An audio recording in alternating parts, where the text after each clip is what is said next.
Welcome to the September 2025 Raleigh Astronomy Club meeting.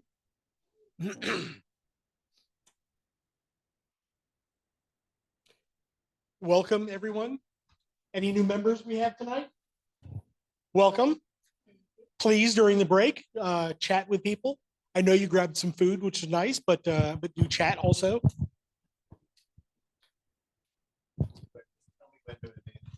Okay. So actually, I didn't ask you in advance. Did you want questions during or at the end? Yes. All right. So everyone, excuse me, everyone, please save your questions to the end. And also for everyone on Zoom, you can put your questions in the chat. Go ahead and go to the next slide. All right. So for the safety, we've got quite a few cables around on the floor. We've got our exits right here. Those who come here often probably know, but there is an alarmed door over here. Please do not use that for any reason other than an emergency because the alarm will go off. But likewise, we also have an emergency exit back here. We have any CPR certified people in the room with us? All right. Expired. So Steve is expired.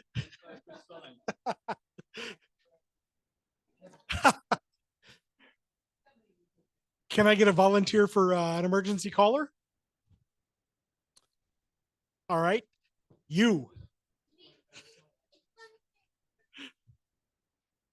Well, I don't need you right now, but you'll be the emergency caller. So if somebody collapses, you can call 911. Second thoughts? Okay, Susan then. All right, so here in the room we do have a fire extinguisher in the back corner back here. If someone spontaneously combusts. Actually, here's our warning for the emergency exits. So the alarms will sound. So for all of our remote attendees, please be aware of your surroundings. And here are our emergency exits for those of us here in the room. All right, we do have some upcoming events. We've got our American Heritage Girls Medic Mountain out in Hollister. That's tomorrow. Steve, did you want to comment about that or you want to comment later? All right. We've got our RAC OBS on the 19th. Then we have the Hartwell coming up on the 26th. And then our next RAC class at the end of the month on the 27th. That's from linear to nonlinear, from linear to nonlinear, preparing and stretching in Cyril. And then we've got, maybe I shouldn't even announce it. I don't want to jinx it, but we've got First Fridays coming up on October 3rd. And the rest of them are in October, so I'll just leave them up there on the slide. So you can go ahead and go to the next slide. All right. So our gracious presenter this evening is our very own Tony Verdone. He's a retired healthcare IT executive. He's also a NASA JPL Solar System Ambassador. He's a member of our club. He's a leader of an astronomy club at an active senior living community where he spreads the love of astronomy to everybody. Certainly. Be a leader at a senior community where most of your members go to bed at 8 o'clock. So mostly solar observing. And he's also a nature and science volunteer presenter upstairs at the museum.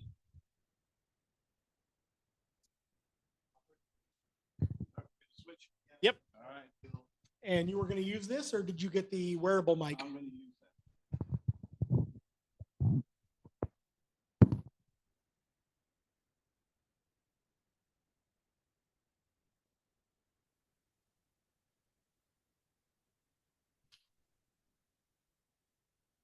All right. Wade didn't give the warning, so maybe I'll give the warning. The Greeks have a tendency of violence and seduction. So, all right. So it's not going to be any worse than any game that they're playing. All right. So again, thank you for the introduction. All right. So let me quickly go over the agenda. I got some housekeeping to do. Of course, this is not going to be your typical astronomy presentation. I've been a member for the club for many years. It's not going to be heavy on the astronomy side. This is going to be heavy on the tales and the myths of classical mythology based on the constellations. A definition for what is classical mythology, difference between a constellation and an asterism. Again, just some housekeeping. The origins of classical mythologies, and then the creation of the Olympians. And then I will show a really nice short video on the creation of the Olympian gods as they battled the Titans. And then I'll go into the mythologies of really the famous constellations. Ursa Major, the Big Bear, got Perseus, Andromeda, the Chained Lady, and then we have Hercules, the demigod, and followed by Orion, the hunter. And then open up for any questions. I need to talk about something first that will be a theme that pervades through some of my myths that I talk about, and that is crime and punishment. These myths go back 3,000 years BCE. We're in over 2,000 years CE, Common Era. So we're going back 5,000 years. The morality during that time is a lot different than today. And I'll give you an example. Today, intention and crime go hand in hand. So for example, if you do intentional arson, and let's say you burn a building down for insurance purposes, that could be decades of jail time. Accidental or negligent arson, maybe you didn't maintain the furnace in the building, which caused the building to burn down, would be lesser jail time. With the Greeks, especially with the gods, intent had no bearing. The fact you committed the crime is all that matters. If you were tricked, if you were seduced, if you were coerced into committing a crime, doesn't matter. Intention, zero. The fact you committed the crime warrants the punishment. And you'll see this throughout some of the myths that I talk about. Classical mythology originated, again, with the ancient cultures of Greece and Rome. And I mentioned 3000 BCE, first documented by the Theogony by the Hesiod author in 700 BCE. And then the last really written documentation was the Iliad and the Odyssey by Homer.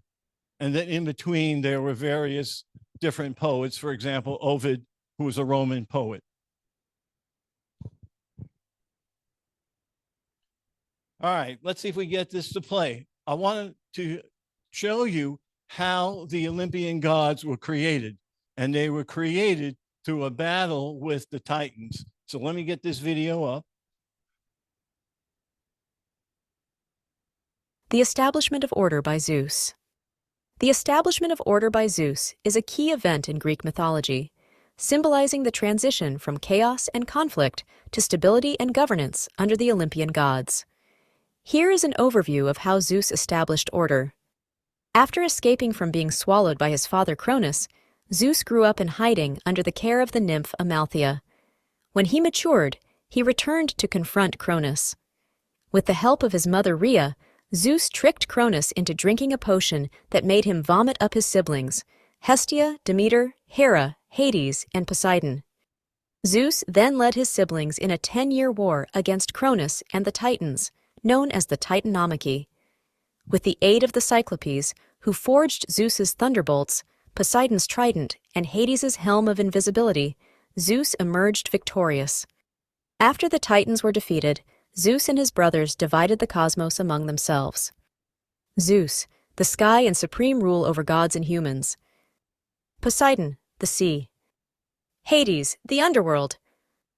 While each had their domain, Zeus was acknowledged as the king of the gods, holding ultimate authority.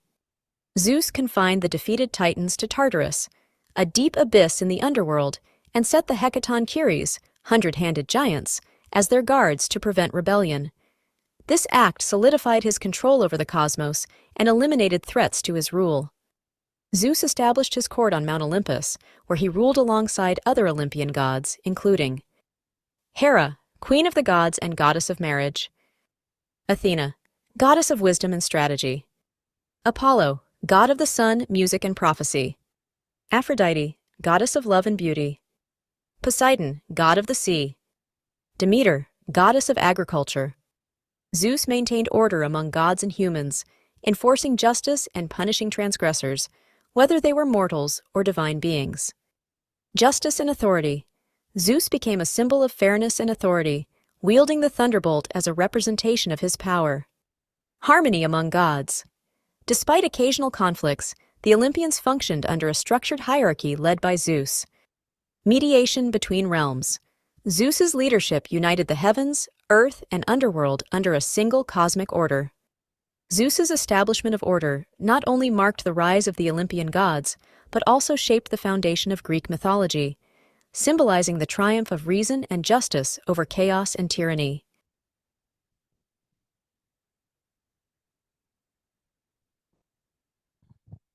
So the Greeks and the Romans had common gods, and I may be jumping back and forth between the gods. We have Zeus, the Greek god we just mentioned, of thunder and lightning, and the Roman version, Jupiter.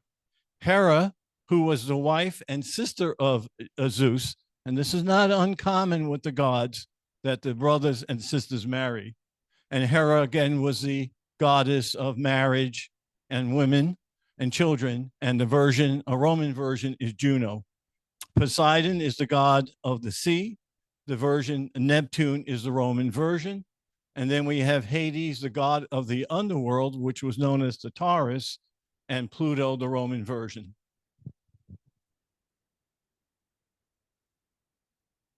So what is a constellation? It's simply a group of stars that form recognizable patterns in the sky and given attributes such as mythical figures, animals, and objects.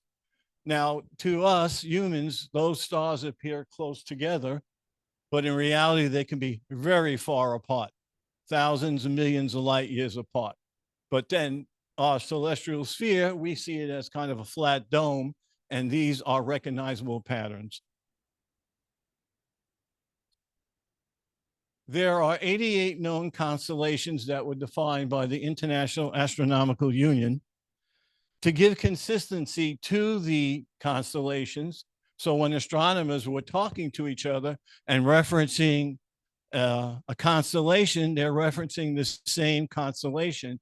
And most importantly, the area that's inside that constellation that may contain stars and galaxies. Of course, 12 of those are the zodiacal constellations. And then in the 15th century, with the exploration of the Southern Hemisphere, new stars and figures were seen, and common names were given at that period of time, such as animals and objects.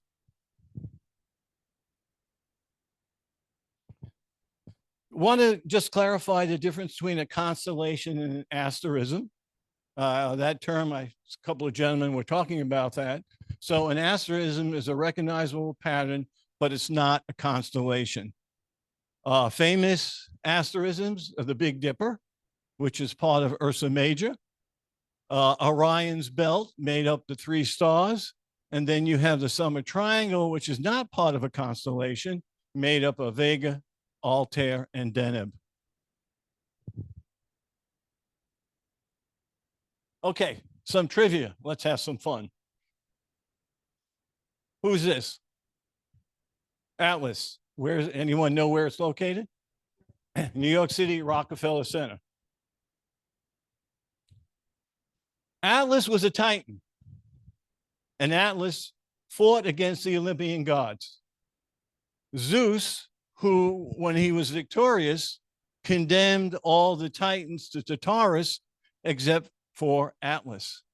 Atlas was condemned to hold up the sky on his shoulders for eternity. It's a misconception that he's holding up the world. He's actually holding up the sky. All right, another trivia. Who's this? Do you know where this is located? Rockefeller Center skating ring. Do we know who this is? Most people think it's Poseidon, but it's not. It's actually Prometheus. And Prometheus was a Titan. But Prometheus foresaw that the Olympian gods were going to defeat the Titans, and he sided with the Olympians. Because of this, Zeus did not condemn him and left him free. But Prometheus, in the myth, has some really interesting tales to say. Prometheus has created the first human out of clay and water. He also gave man fire, in which he stole from Mount Olympus. He also gave mankind metalworking, art, and science. Zeus was enraged by this act because he felt that Prometheus was giving more power to humans that might threaten the gods. As a result of this, Prometheus was chained to a rock, and every day an eagle would fly by and eat his liver. Because he was a god, he was immortal. And the next day, the eagle would come by again and eat his liver, on and on. Eventually, Hercules, which the Greeks called Heracles, killed the eagle, broke the chain, and then pleaded with Zeus to free Prometheus. And the Titan was then freed after this act.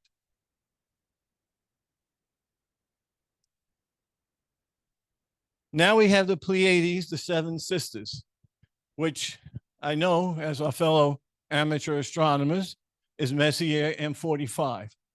But what is the myth behind the Pleiades? First of all, this is not a constellation, all right? The Pleiades are known as the seven sisters, and they were the daughters of Titan, who was an Atlas, and the water nymph Pleione.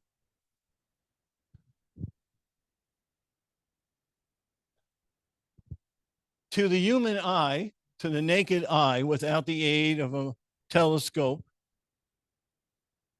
only 6 of the stars are visible. The lost Pleiades star is Merope, and her star is too dim to see. So what is the myth behind that? The 6 sisters consorted with the gods. Merope married a mortal man, Sisyphus. Because of this shame, her light is dim, and therefore only 6 of the 7 stars are typically visible by the naked eye. But the Pleiades appear in 2 places that are interesting. One you may know of, one you may not. Anybody own a Subaru? The Subaru logo is the Pleiades, showing only 6 stars. So Japanese use the term Subaru, which means Pleiades. Another place it appears, which probably not many people know, is the city of Durham flag has the Pleiades. Here it has 7 stars representing arts, commerce, education, medicine, sports, recreation, and heritage. So the next time you take a look at the flag, take a look and notice those stars, and those are the Pleiades.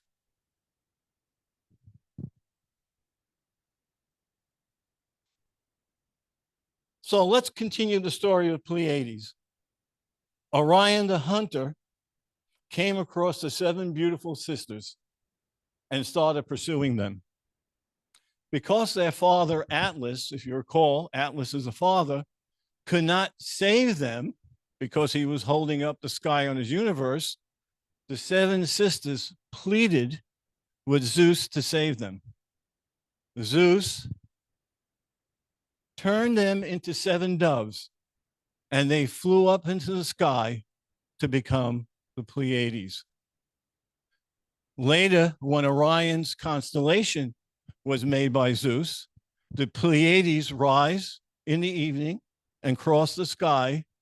Orion arrives after, forever following the Pleiades across the sky, but never catching the seven sisters.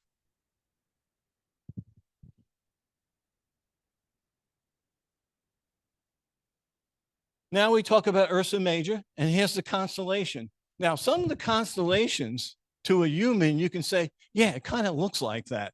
This one, you can look at the constellation and you can see, yeah, I can imagine someone seeing a bear here. Others, it's like, whoa, how did you come up with that? Notice the Big Dipper. There's Ursa Major. Can someone tell me anatomically what's incorrect about the bear? Anyone know? Yeah. The tail is very long. Terrestrial bears have short, stubby tails. Celestial bears have long tails. And the Greeks have a wonderful myth that talks about how Ursa Major was created and how the tail became long.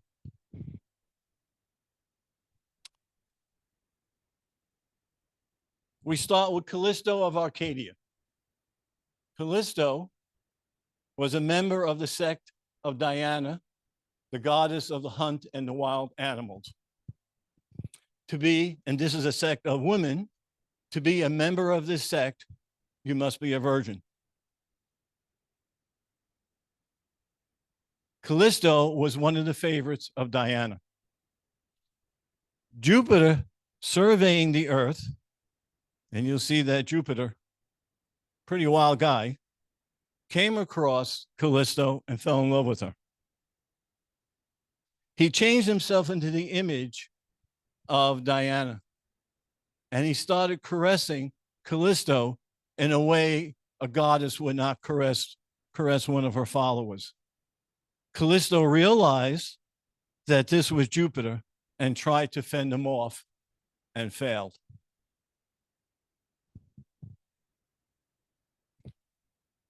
Nine full moons later, Diana and her sect were bathing in a spring, and she noticed that Callisto was with child.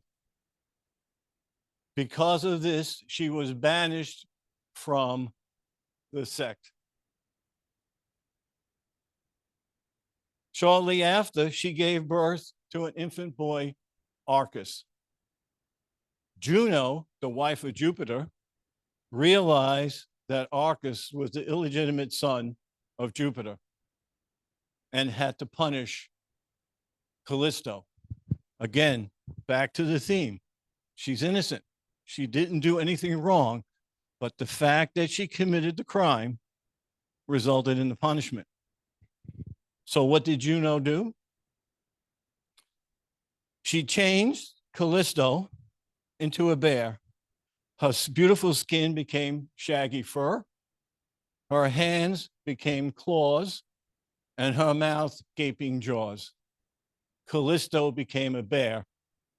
Instead of being the hunter, she became the hunted.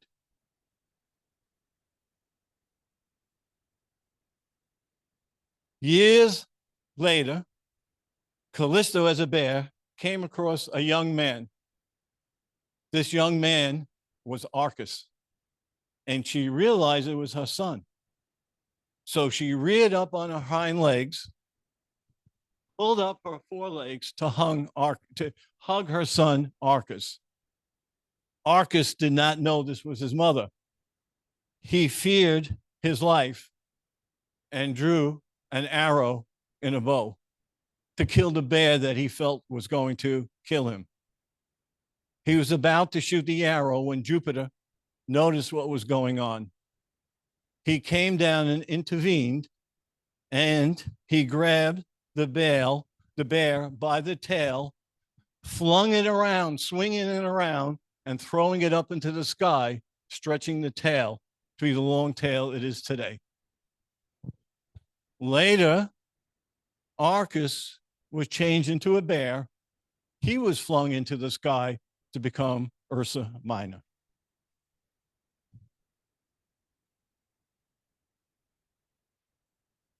Juno, again, the wife of Jupiter, was not finished with Callisto.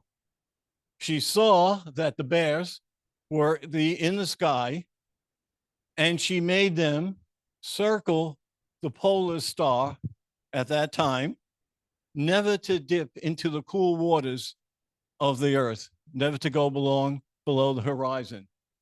They became what is known as circumpolar.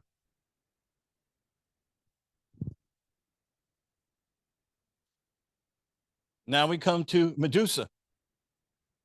Not a constellation, but involved with a very important myth. Medusa was a beautiful maiden known for her beautiful hair.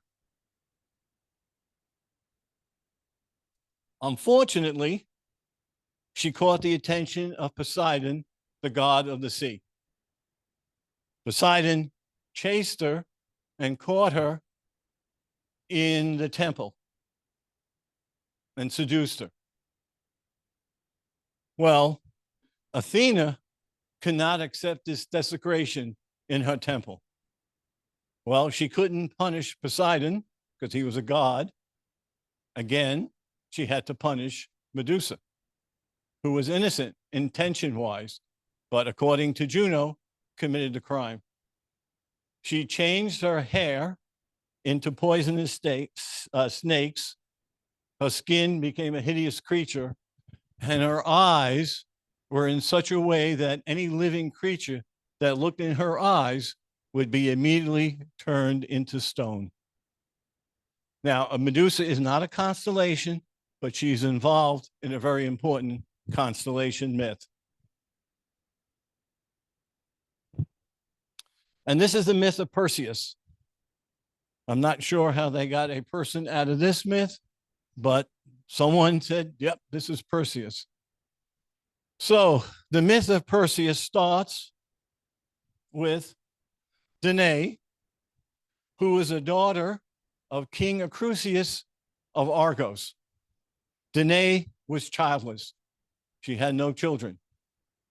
The king sought the oracle of Delphi to find out if he would have a grandson someday to take over his throne. The oracle told him that someday his grandson would kill him. Well, fearful of this happening, he couldn't do anything, so he put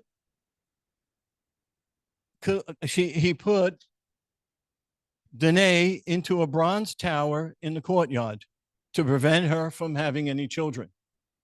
Well, Jupiter comes along once again, falls in love with this beautiful lady, changes himself into gold dust, and enters the tower.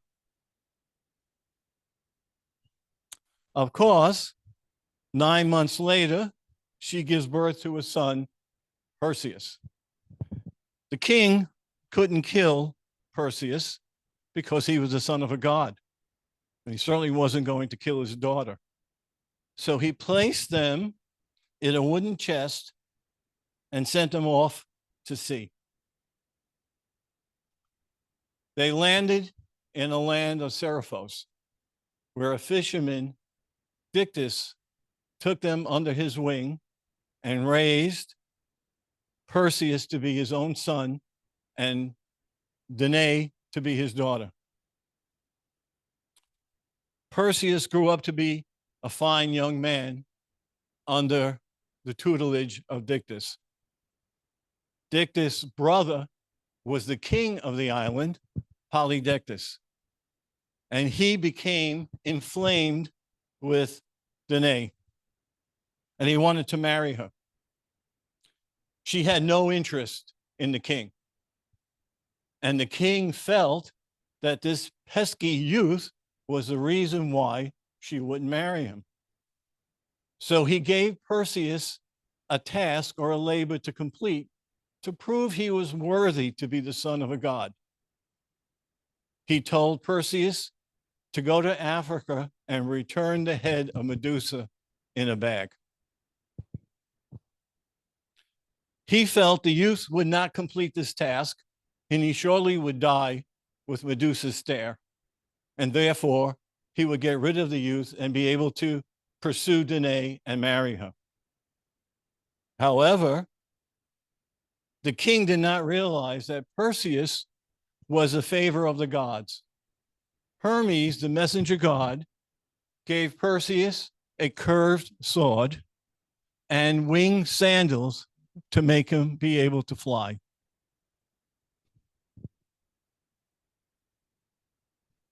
Athena, the goddess of wisdom and war, gave Perseus a bronze mirror shield and a cap from Hades, the god of the underworld, that made him invisible.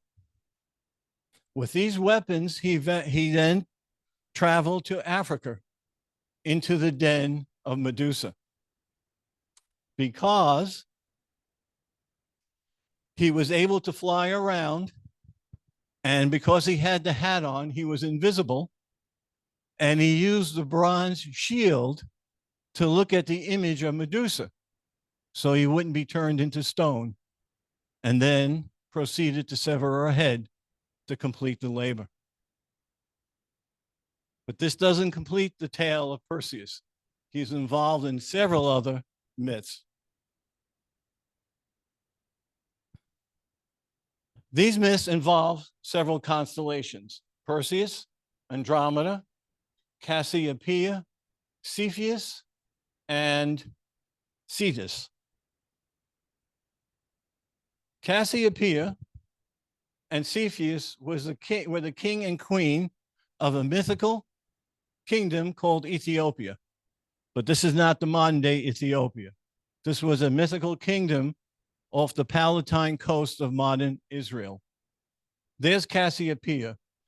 Her constellation is visible on a clear night, and you can see it as a W. Sometimes it's upside down as an M. King Cepheus' constellation looks like a house, but basically is transformed into the king sitting on a throne.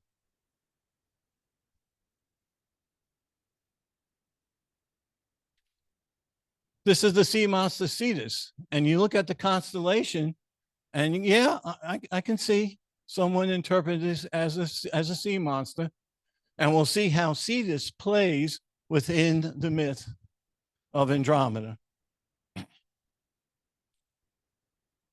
And then we have Andromeda, the chain lady. How you get a chain lady out of this constellation is beyond me, but it does have the Andromeda galaxy in, right, which is the closest galaxy to our Milky Way galaxy, what, 2.5 million light years away, almost double the size of our Milky Way, and approaching us probably in 4 to 5 billion years. Andromeda is known as the chain lady. So let's see what the myth is. Cassiopeia, very vain woman, claimed she was more beautiful than the 50 Nereid sea nymphs. The sea nymphs were insulted by this claim, and they sought Poseidon, the god of the sea. And they complained about this vain queen claiming she was more beautiful.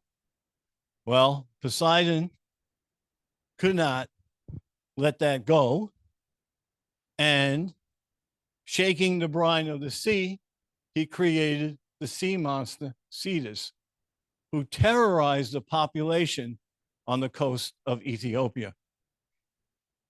Well, the king,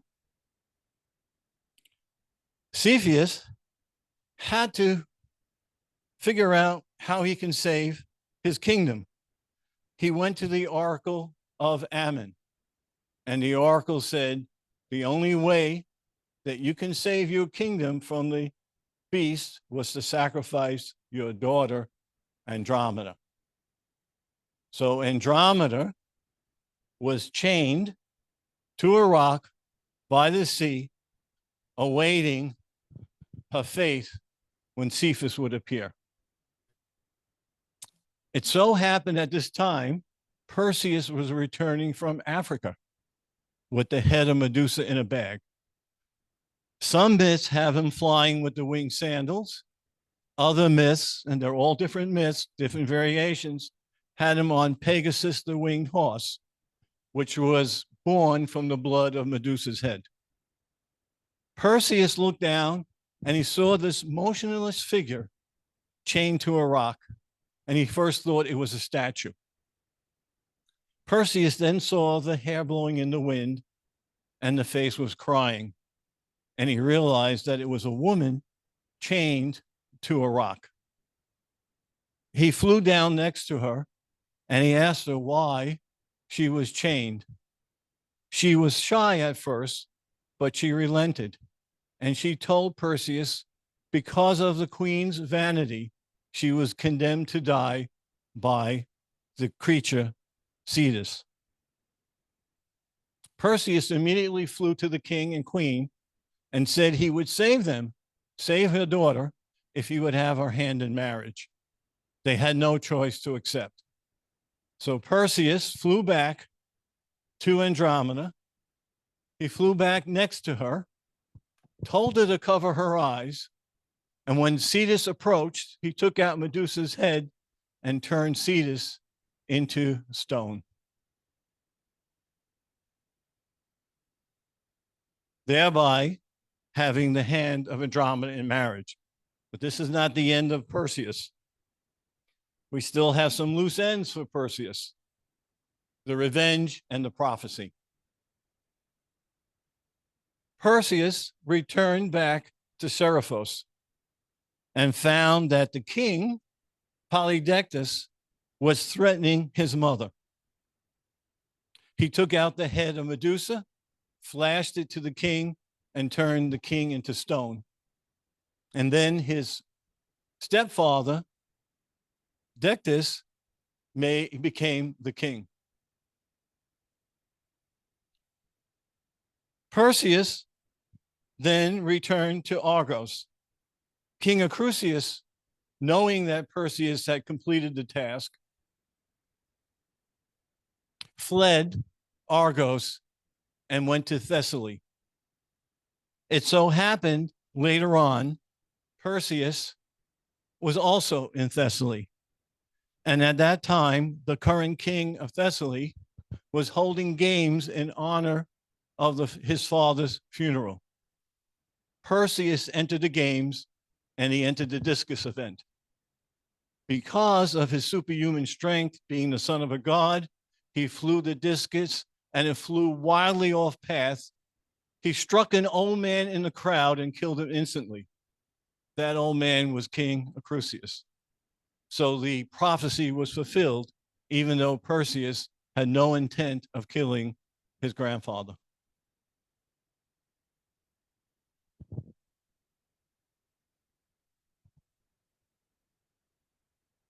So now we'll talk about the myths related to Hercules, who was a demigod. Hercules was the illegitimate child of Jupiter, and Juno knew this and gave Hercules 12 labors to complete to make his life difficult. Now, I'm not going to go through all 12 labors. I'm only going to go through 3 related to constellations. The first is Hercules and the Nemean lion, or the constellation of Leo. And then here you can see someone interpreting that as a lion. Well, the Nemean lion was terrorizing the population of Nemea. He was no ordinary lion. He was the son of the monster Typhon, and his skin was impenetrable by any weapons. So Hercules sought the Nemean lion, and the king told him of Nemea that he had to return the hide back to the king to prove that he completed the labor. Hercules, armed with his weapons and a club he created by pulling out an olive tree by his bare hands and converting it into a club. He fought the Nemean lion, and he found that none of his weapons were effective against the hide of the Nemean lion. So he came up with a plan. And the plan was When the lion went into a cave with two entrances. Hercules blocked one entrance to the cave, and when the lion came out, he strangled the lion with his strength. He then tried to take the hide off the lion with his knife and find he could not penetrate the skin. So he used one of the claws, took the hide off, wrapped it around himself, which became something he wore to protect himself with other labors. And then after the lion died, Jupiter placed the lion into the sky to become the constellation Leo the Lion.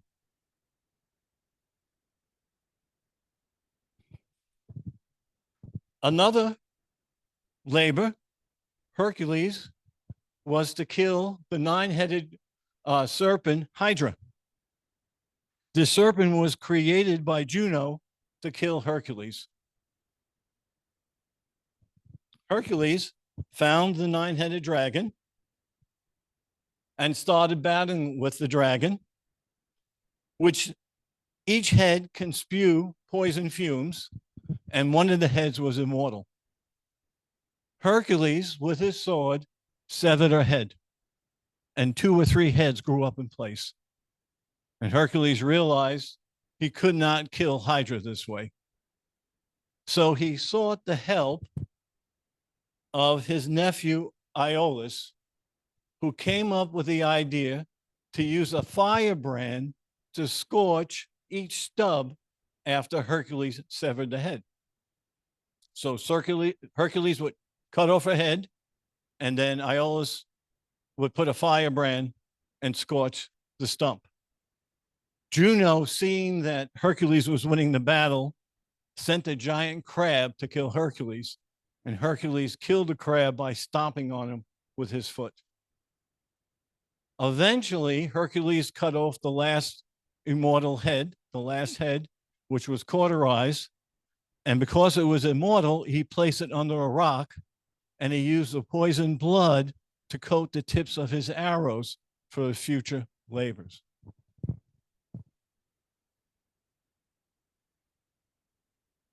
The third of his labors was to return golden apples from a tree that Jupiter gave to Juno as a gift. And the tree was guarded by Draco the dragon. Well, in one myth, and there is several myths, I'm only going to talk about one myth. In one myth, Hercules had no intention of fighting the dragon. So he approached Atlas and he said, hey, I'll take the universe, I'll take the sky over your shoulders and relieve you of the burden. And all you need to do is go retrieve the golden apples. Of course, Atlas accepted this, thinking that he would never have to carry the sky on his shoulders. So Hercules took the sky, Atlas went off, battled the dragon, came back with the golden apples. Of course, Atlas had no intention of holding the sky on his shoulders. So he told Atlas, listen, just hold the sky for a couple of minutes while I adjust this cushion to make it more comfortable for me. As soon as Atlas took the sky on his shoulders, Hercules took the apples and went off to complete the labor. And Atlas is still out there holding up the universe in the sky.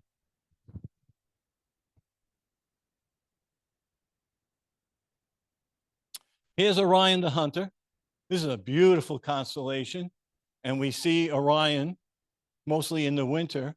And you can easily see with the 3 stars, the asterism, and the sword hanging down with the Orion Nebula. 2 beautiful stars, part of Orion, are Betelgeuse and Rigel.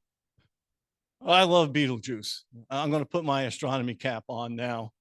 And Betelgeuse is a red supergiant, about 1,000 times the size of our sun in terms of diameter, over 500 light years away, which is not very far. Yep.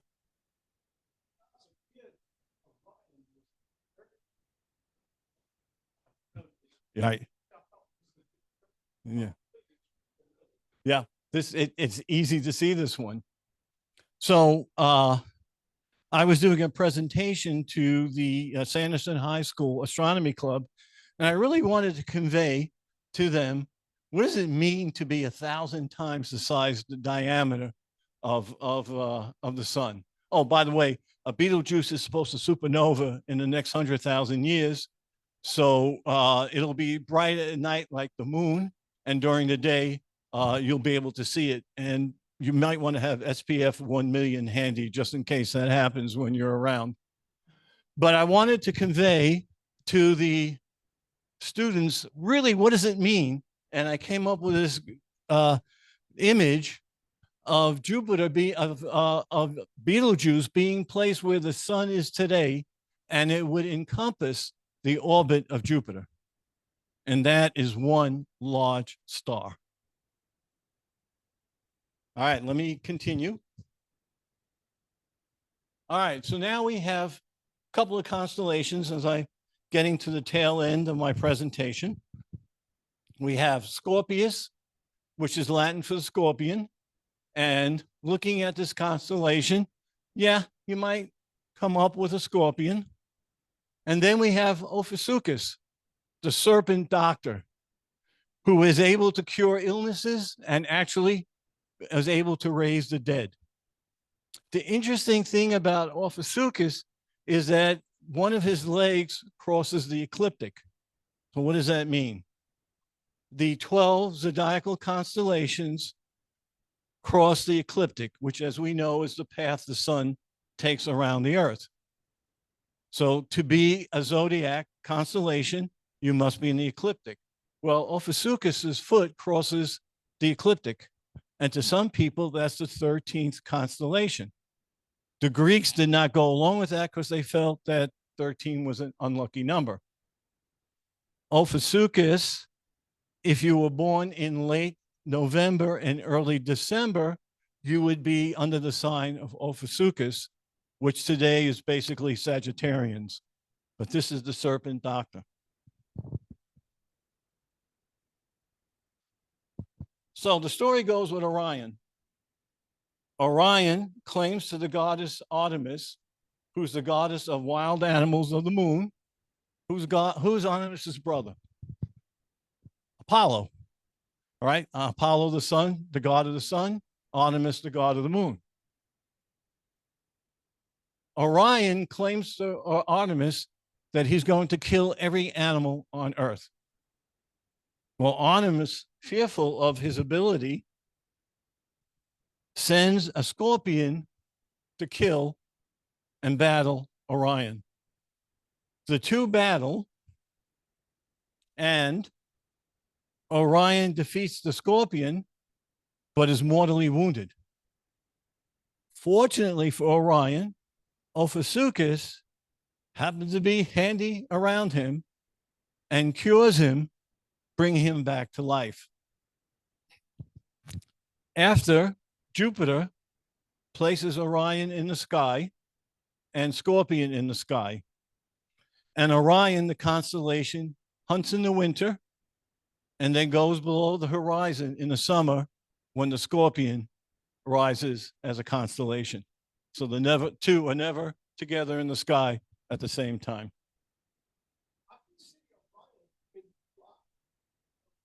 If you know it, but low on the horizon?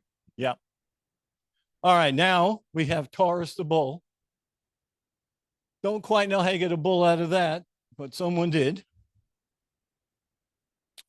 And Jupiter fell in love with Europa. He turned himself into a snow white bull and approached her. She immediately was enamored with this beautiful white bull, strode upon the bull, and Jupiter took her off to the island of Crete. In the island of Crete, Europa became the queen of Crete and bore Jupiter 3 sons. Later, the Greeks named the landmass above the Mediterranean Sea, the continent above the Mediterranean Sea, Europe, in honor of the queen Europa.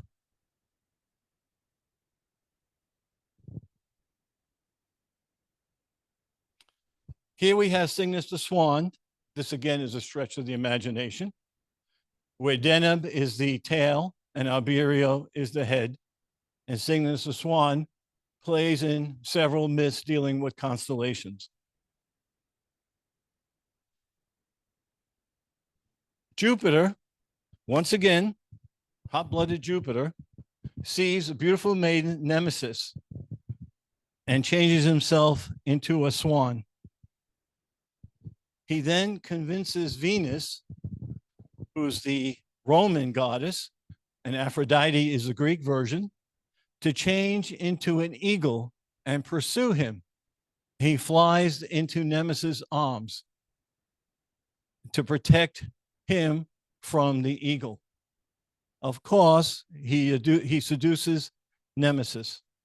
In some myths, Nemesis gives birth to Helen from Helen of Troy.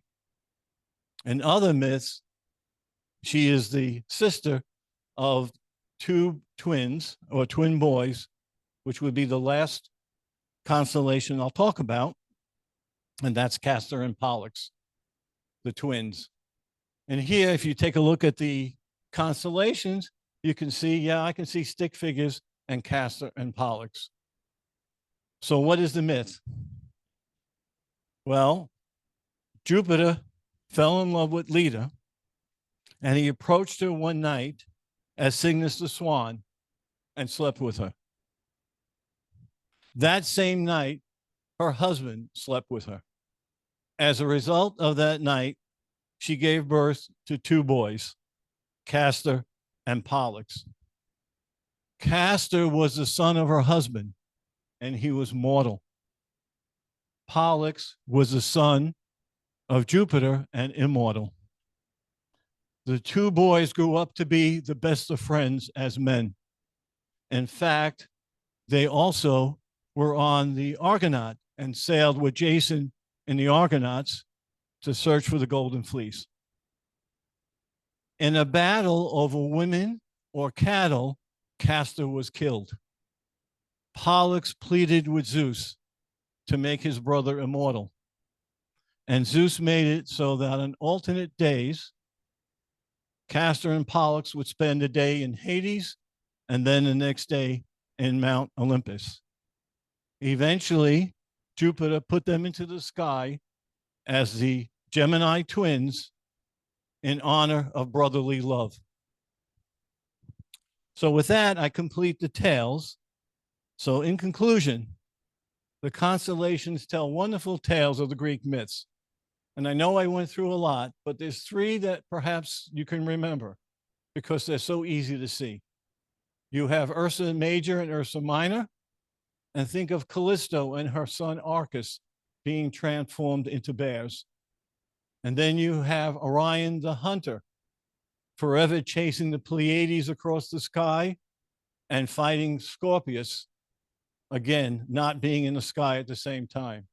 And finally, Cassiopeia, who's that W, which you can see on a wonderful clear night, the proud queen who caused all that problems with Andromeda and Perseus. This is what I see when I look up at the sky. And with that, how are we doing with time? 10 minutes. Okay, we can take some questions, comments, suggestions. Yeah. Frank, hands, we have a question. Okay, back. we got a question back here. We'll get to you. Yeah. Hi, Tony. You started using the Roman names pretty exclusively. Is there a particular reason for that? Because it wasn't the case most of these myths originated with the Greeks. They all originated with the Greece. It's just better for me to say Jupiter. It's my preference. But yes, they all originated with the Greeks. The Romans took over the gods and changed the names, but basically they were the same. Got another question Right up front. coming from, I think, this young man over here. So like, is Percy Jackson in one of the constellations? Which one? Percy Jackson. I don't think I don't think that's a constellation. It's basically based on Perseus, I would assume, right? That's the series that runs, right? The Perseus Jackson. Yeah, we got another question back here. Yeah, this gentleman here. So the Greeks named the seven sisters the Pleiades. Yeah. But if they could only see 6 of the stars. No, not but humans. with the naked eye. Humans can only see. Okay, but maybe back there it wasn't as dim as it is today. And then, okay, so yeah, So they knew they could Yeah. possibly see the Yeah. 7th star that we can't. as see it today. dimmed, yes. Because you're going back 5,000 years. Other questions? Yeah, so this was really entertaining, and I'm going to talk really fast because there's another myth that I learned about actually last month about the Pleiades, Okay. and there was a tribe, a Native American tribe, that said that there were 7 girls that were being chased by bears, and they got to this rock, and the rock, I guess God, whatever this tribe was, made the rock rise way, way, way up to the sky, and then they became the Pleiades. And that rock is the Devil's Tower that Richard Dreyfuss carved with, well, quote, carved or sculpted with mashed potatoes on the movie Close Encounters of the Third Kind. I just thought I'd throw that in there. So back to the Pleiades, Merope married a mortal, Sisyphus. And I don't know if you know who he was, but he was a king of one of the Greek countries, and he didn't do hospitality. He would kill his guests, and he affronted the gods because you had to be you have to be cordial to visitors. So they punished him where he would roll up a rock up a hill. And as soon as he got to the top of the hill, the rock would tumble back. And for eternity, he keeps rolling up that rock and it keeps rolling back down. And that's the myth of Sisyphus. Yeah. Who made up all these interesting little stories and art, as you see? Oh, the here? art. This is ChatGPT. And the reason is I don't have to worry about any copyright infringement, because as being a solar system ambassador, NASA makes it clear that we have to be careful about copyright. And because this was not created by a human, it was created by a program, it's not under copyright. So this was created by ChatGPT. In fact, I was reading that I could possibly copyright them myself, but I wouldn't do that.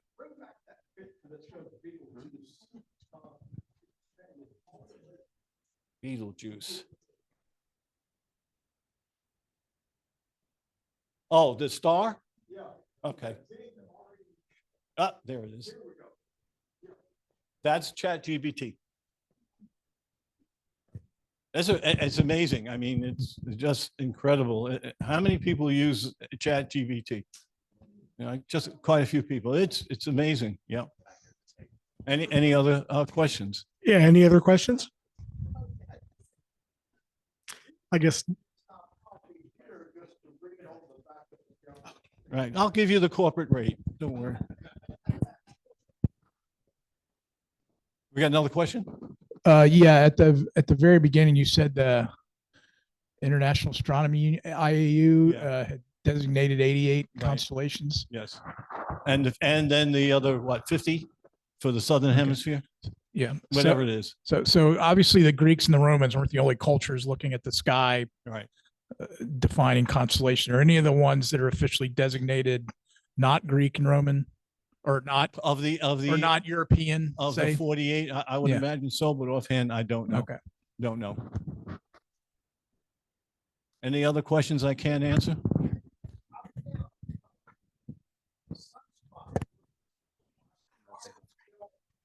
Yeah. Yeah. Yeah. We got another question. We running out of time? I'm assuming these are all constellations in the northern Oh, hemisphere. yes, this is, the Greeks were not aware of the Southern Hemisphere. The 15th century, with the exploration of the Southern Hemisphere, there were all new star patterns and given names based at like a sextant, like a giraffe. So they were given common names at that time. Okay, so there are names given by people in the southern hemisphere. Yes. Well, it's explorers basically, and the scientists on the ships.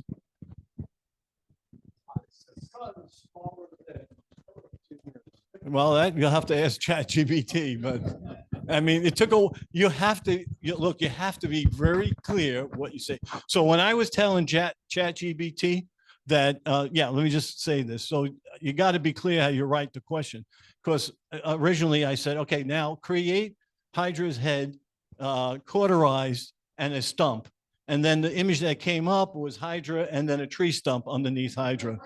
So you really have to be clear what you say. Actually, I've got one question. One more question back here. Okay, at the beginning of this, you talked about, Who's asking the?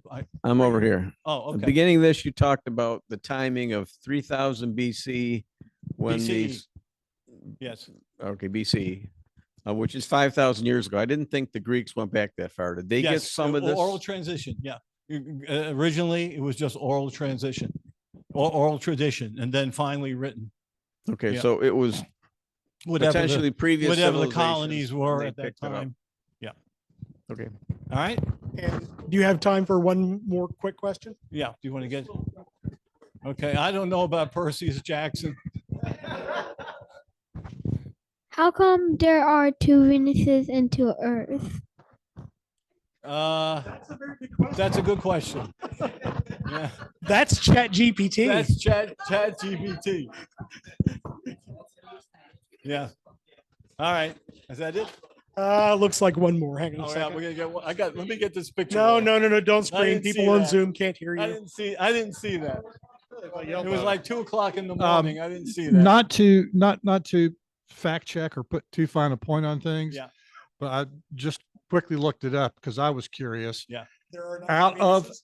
of the 88 constellations, Right. 52 Yeah. are predominantly in the northern hemisphere, 36 in the southern Okay. hemisphere. So Okay. they're split, but They're not split. equally. Okay. All right. Well, thank you, everyone. And thank you very much, Tony.